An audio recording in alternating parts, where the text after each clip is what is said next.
సోదరుడు మా సహచరుడు హైదరాబాద్ నగర పార్టీ అధ్యక్షులు గోపీనాథ్ గారికి సంతాప తీర్మానం ప్రవేశపెట్టాల్సి వస్తుందని చెప్పి నేను కలలో కూడా అనుకోలేదు. ఎందుకంటే వారు జీవించున్నంత కాలం కూడా ఎన్నడూ తనకు అనారోగ్యం వచ్చిందని కానీ అది కూడా ఇంత తీవ్రంగా ఉందని కానీ ఎన్నడూ ఎక్కడా కూడా చెప్పుకోలేదు, ఎవరికి కూడా పంచుకోలేదు అధ్యక్ష. వారు ఆ రకంగా చాలా గుంభనంగా తన వ్యక్తిగతమైన సమస్యలు కానీ వ్యక్తిగతమైన ఆరోగ్యపరమైన విషయాలు కానీ చాలా రహస్యంగా, ఒక రకంగా చెప్పాలంటే చాలా ప్రైవేట్గా వారు మెయింటైన్ చేసినారు అధ్యక్ష. కానీ పబ్లిక్ పరంగా మాత్రం, అంటే ఇందాక ముఖ్యమంత్రి గారు అదేవిధంగా శాసనసభ వ్యవహారాల మంత్రి గారు చెప్పినట్టు హైదరాబాద్ మహానగరంలో జూబ్లీహిల్స్ అంటేనే ఒక సంపన్నులు నివసించే ప్రాంతంగా పేరుంది అధ్యక్ష. కానీ జూబ్లీహిల్స్ నియోజకవర్గం పరిస్థితి చూస్తే దానికి పూర్తి భిన్నం అధ్యక్ష. పేరుకి జూబ్లీహిల్స్ నియోజకవర్గం, కానీ అక్కడ ఉండేది మొత్తం కూడా పేద ప్రజలు. ఎందుకంటే పేరుకి జూబ్లీహిల్స్ నియోజకవర్గం అయినప్పటికీ అక్కడ ఉండేది బోరబండ, రేమత్ నగరు, షేక్పేట, ఎర్రగడ్డ, వెంగళరావు నగరు, ఈ రకంగా మొత్తంగా ఒక బస్తీలు, స్లమ్స్తో కూడిన ఏరియా అధ్యక్ష. హైదరాబాద్లోని హైదర్గూడలో 1963లో ఇక్కడే హైదరాబాద్ మహానగరంలోనే గోపీనాథ్ గారు జన్మించినారు అధ్యక్ష. తర్వాత వారు ఇక్కడే చదువుకుని ఇక్కడే మరి ఉస్మానియాలో డిగ్రీ కూడా చేసి తర్వాత ఎన్టీ రామారావు గారికి వీర అభిమానిగా తెలుగుదేశం పార్టీ స్థాపించిన తర్వాత వారు రాజకీయాల్లో అడుగుపెట్టినారు. నాకు బాగా గుర్తుంది అధ్యక్ష, మేము చిన్నప్పుడు మన ఎమ్మెల్యేలకు ఇచ్చిన క్వార్టర్స్ ఏవైతే ఉన్నాయో బషీర్బాగ్లో, అక్కడ మా కుటుంబం అంతా ఉండేది. పెద్దలు కేసీఆర్ గారు ఆనాడు శాసనసభ్యుడిగా ఉన్నప్పుడు మొట్టమొదటిసారి 85లో న్యూ ఎమ్మెల్యే క్వార్టర్స్లో నివాసం ఉండేది అధ్యక్ష. మేము కూడా అక్కడే ఉండేది. అక్కడ నుంచి బయటకు వచ్చి ప్రస్తుతం ఉన్న సెక్రటేరియట్ ముందుగా ఇప్పుడు ఎక్కడైతే అమరజ్యోతి ఉన్నదో అక్కడ మాకు ఎప్పుడో కటౌట్ కనబడేది అధ్యక్ష. మొట్టమొదటి కటౌట్ బహుశా చాలామంది హైదరాబాద్లో చూసింది అదే అయి ఉంటుంది. ఎన్టీ రామారావు గారి నిలువెత్తు కటౌట్ పెట్టి కృష్ణుడి రూపంలో, రాముడి రూపంలో పెట్టి కింద రాసి ఉండేది అధ్యక్ష, మాగంటి గోపీనాథ్ అని చెప్పి రాసి ఉండేది.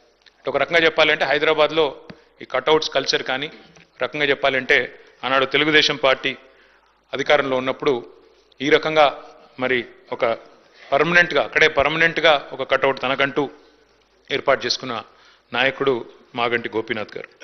వారు చాలా క్రియాశీలంగా ఉండేది అధ్యక్ష రాజకీయాలు. చిన్న స్థాయి నుంచి కూడా మరి మొదటి నుంచి కూడా చాలా క్రియాశీలంగా విద్యార్థి దశ నుంచి కూడా రాజకీయాల్లో ఉన్నారు. తెలుగు యువతలో పనిచేశారు. ఒక పార్టీ, ఒక నాయకుడిని నమ్ముకుంటే చివరిదాకా వారు ఒకసారి ఎన్టీ రామారావు గారి నాయకత్వంలో నడిచారు. తర్వాత తెలుగుదేశం పార్టీ ఇక్కడ నుంచి మాయమైన తర్వాత వారు కేసీఆర్ గారితో కలిసి మరి కష్టం వచ్చినా నష్టం వచ్చినా మరి 2 సార్లు కేసీఆర్ గారి నాయకత్వంలో ఎమ్మెల్యేగా గెలిచి, మొదటిసారి ఎన్టీ రామారావు గారి పార్టీ తెలుగుదేశం పార్టీలో 14లో ఆనాడు మరి గెలిచి తర్వాత మరి టీఆర్ఎస్ నుండి కూడా 2 సార్లు ఎమ్మెల్యే అయినారు అధ్యక్ష. ముఖ్యమంత్రి గారు చెప్పినట్టు హ్యాట్రిక్ కొట్టడం ఎమ్మెల్యేలకు అంత సులువు కాదు అధ్యక్ష. గోపీనాథ్ గారి గురించి ఒక మాట చెప్పాలంటే అధ్యక్ష, వారు చనిపోయిన రోజు నేను హరీష్ రావు గారు ఇద్దరం ఏఐజీ హాస్పిటల్ నుండి బయలుదేరి వాళ్ళ ఇంటి దగ్గరికి వెళ్ళి కొన్ని ఏర్పాట్లు చేద్దామని ముందు పోయినాం అధ్యక్ష. ఆ రోజు నిజంగా ఆశ్చర్యం అనిపించింది మాకు. చెప్తారు అధ్యక్ష, మన హైదరాబాద్లో సామెత చెప్తారు, ఊపర్ షేర్వాణి అందరు పరేషాని అని.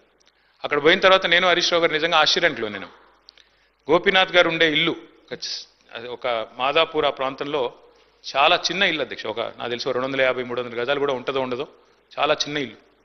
ఎన్నడూ కూడా గోపీనాథ్ గారు మాకు తను ఎప్పుడు కనబడ్డా, ఇందాక మరి ప్రభుత్వం నుంచి చెప్పినట్టు ఎప్పుడు కూడా చాలా గుంభనంగా, చాలా ఎప్పుడు కూడా ఎక్కడ కూడా తనకేమైనా ఇబ్బంది ఉన్నా చెప్పేవాడు కాదు అధ్యక్ష. అక్కడ పోయిన చూసిన తర్వాత వాళ్ళ 3 పిల్లలు, అక్షర, దిశిర, వాత్సల్య, 3 పిల్లలు అధ్యక్ష. ఇంకా చిన్న పిల్లలు 20, 21, 22 ఏళ్ళు ఉంటాయి. ఎవరు కూడా ఇంకా పెళ్ళి అవ్వలేదు, సెటిల్ అవ్వలేదు. వాళ్ళని చూసి బాధపడ్డాం. తర్వాత ఇల్లు చూసి కూడా బాధపడ్డాం, ఇట్లా ఉన్నారా ఈయన ఇన్ని రోజుల్లోనే. ఎందుకంటే ఎప్పుడు ఏ ఫంక్షన్ వచ్చినా బాగా లావిష్గా ఖర్చు పెట్టేటోడు అధ్యక్ష. ఊపర్ షేర్వాణి అందరు పరేషాన్ ఎందుకన్నా అంటే ఎక్కడ కూడా ఏంటంటే తెలియనియలే మాకు ఈ కష్టం ఉందని కానీ ఇంకోటని కానీ. తెలంగాణ ప్రభుత్వం ఆనాడు బతుకమ్మ చీరలు అనే కార్యక్రమం మనం 2016-17లో ప్రారంభించినాం అధ్యక్ష. కానీ అంతకంటే ముందే గోపీనాథ్ గారు తన కాన్స్టిట్యున్సీలో బతుకమ్మకి చీర పెట్టే ఒక సంస్కృతిని కూడా తీసుకొచ్చింది గోపీనాథ్ గారు అధ్యక్ష. మనందరం గోపీనాథ్ అని ఇక్కడ పిలుస్తాం కానీ ఆయన మొత్తం కాన్స్టిట్యున్సీలో మాత్రం గోపన్నగానే పిలుచుకుంటారు. ఎక్కడ పోయినా, ఏ డివిజన్ పోయినా గోపన్న అని మాట్లాడతారు. ప్రజల్లో నిత్యం మమైకమయ్యే వ్యక్తి అధ్యక్ష. ఒక చిన్న ఎగ్జాంపుల్ నేను మీకు చెప్తాను. రేమత్ నగర్ డివిజన్లో ఎస్పీఆర్ కాలనీ అనుకుంటా, ఎస్పీఆర్ హిల్స్ ఏదో ఉంటుంది అధ్యక్ష అక్కడ పేరు. అక్కడ ఒక 5 ఎకరాల స్థలం ఉండేది అధ్యక్ష, ఒక క్వారీ ఉండేది. ఆ క్వారీ మొత్తం అయిపోయింది, దాని క్వారీ అంతా కూడా ఎక్స్కవేషన్ అయిపోయింది. అక్కడ కబ్జా పెట్టడానికి చుట్టూ బస్తీలు అవి ఉన్నాయి, అక్కడ కొంతమంది కబ్జా పెట్టడానికి ప్రయత్నం చేస్తూ ఉన్నారు లోకల్ వాళ్ళు కొంతమంది. ఎవరు గోపీనాథ్ గారు పట్టుబట్టి ఆనాడు ప్రభుత్వంలో ఉన్న మా అందరిని కూడా తీసుకెళ్లి ఆ ప్లేస్ చూపెట్టి అక్కడ ఒక మంచి పిల్లలు ఆడుకునే ఒక గ్రౌండ్, అదేవిధంగా అక్కడ కమ్యూనిటీ అంతా గ్యాదర్ అయ్యి చేసుకునే కార్యక్రమాలు చేయాలని చెప్పి పట్టుబట్టి దాన్ని ఒక గ్రౌండ్గా తీర్చిదిద్ది అక్కడ బతుకమ్మ వేడుకలు కానీ, అట్లాగే రంజాన్ అప్పుడు అక్కడ కార్యక్రమాలు చేయడమే కానీ, క్రిస్మస్ వేడుకలు చేయడం కానీ ఇవన్నీ కూడా చాలా జాగ్రత్తగా చేసేటాడు అధ్యక్ష.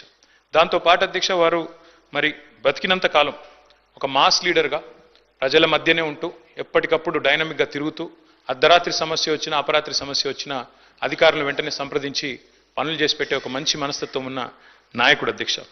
అధ్యక్ష మరి గోపీనాథ్ గారి మరణం, ఎందుకంటే మా నగర పార్టీ అధ్యక్షుడు కూడా వారు, దాంతోపాటు కేసీఆర్ గారికి మరి నమ్మిన విధేయుడిగా ఎన్ని ఒత్తిళ్లు వచ్చినా మరి ఒక నమ్మిన విధేయుడిగా మరి పార్టీలో 2 సార్లు గెలిచిన తర్వాత అదే పద్ధతుల్లో కొనసాగారు అధ్యక్ష. వారి మరణం మా పార్టీకి, అట్లాగే వారి కుటుంబం, వారి శ్రీమతి సునీత గారికి, అట్లాగే వారి పిల్లలకి, వారి తల్లి గారికి, వారి కుటుంబ సభ్యులందరికీ, వారి బ్రదర్కి అందరికీ కూడా తీరని లోటు అధ్యక్ష. దాంతోపాటు జూబ్లీ హిల్స్ నియోజకవర్గంలో తనదైన చిరస్మరణీయమైన ముద్ర ఏదైతే గోపీనాథ్ గారు వేసుకున్నారో తప్పకుండా ఆ నియోజకవర్గానికి కూడా ఇది తీరని లోటు. ఈ దుఃఖ సమయంలో వారి కుటుంబం తరపున మా పార్టీ పూర్తి స్థాయిలో అండగా ఉంటుంది అధ్యక్ష. పార్టీ కుటుంబాన్ని గతంలో కూడా ఎట్లా అయితే వివిధ మా సహచరులు మరణించినప్పుడు ఆ కుటుంబాలకు అండగా నిలబడ్డామో, ఎట్లయితే గట్టిగా ఆ కుటుంబాన్ని కాపాడుకున్నామో, అట్లాగే మాగంటి గోపీనాథ్ గారి కుటుంబం కూడా మరి పూర్తి స్థాయిలో గోపన్న లేకపోయినా వారి కుటుంబాన్ని సంపూర్ణంగా ఆదుకునే బాధ్యత, పూర్తి స్థాయిలో వారిని చూసుకునే బాధ్యత మా పార్టీ తీసుకుంటుంది. మరి ఈరోజు శాసనసభలో వారి సంతాప తీర్మానంలో ప్రసంగించే అవకాశం రావడం విషయంలో బాధను వ్యక్తం చేస్తూ ఈ శోకాతప్త సమయంలో వారి కుటుంబానికి, అదేవిధంగా వారి అభిమానులకి, అదేవిధంగా కార్యకర్తలకు కూడా వారికి మనోధైర్యం భగవంతుడు ప్రసాదించాలని కోరుకుంటూ తమరికి ధన్యవాదాలు. I request Minister for Agriculture, Sri Tummala Nageshwara garu.